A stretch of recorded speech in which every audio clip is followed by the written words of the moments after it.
અમદાવાદ શહેર police commissioner દ્વારા શહેરમાં દારૂ જુગારના વેપલાઓ પર બાજ નજર રાખવા અને આવા ધંધાઓ ચલાવતા ઈસમો સામે કડક કાર્યવાહીની સૂચનાઓ આપવા છતાં શહેરના દરિયાપુર પોલીસ સ્ટેશન હદ વિસ્તારમાં હાલ સ્થાનિક પોલીસ તેમજ વહીવટદારની રહેમ નજર હેઠળ જુગારધામો ચલાવવામાં આવી રહ્યા છે।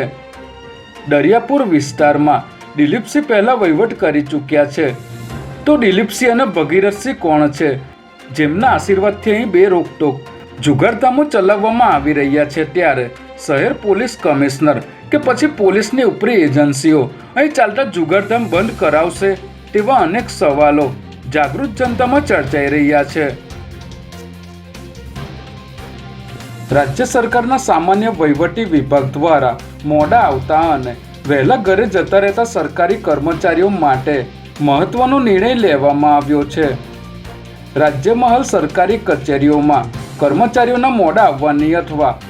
અનિયમિત હોવાની ઘણી ફરિયાદો મળતી હોવાને કારણે ગુલ્લીબાજ કર્મીઓને લઈને સામાન્ય વહીવટ વિભાગ દ્વારા પરિપત્ર બહાર પાડવામાં આવ્યો છે,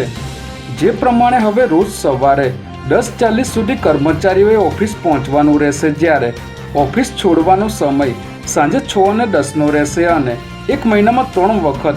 અનિયમિત રહેનાર કર્મચારીની અડધા દિવસની પરચુરણ રજા કાપવામાં આવશે।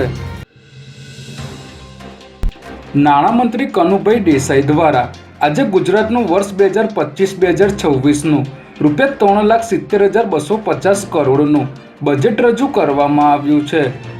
નાણામંત્રી કનુભાઈ દેસાઈએ આજે ગુજરાતનું સતત ચોથી વાર બજેટ રજૂ કર્યું છે, જેમાં ખાસ કરીને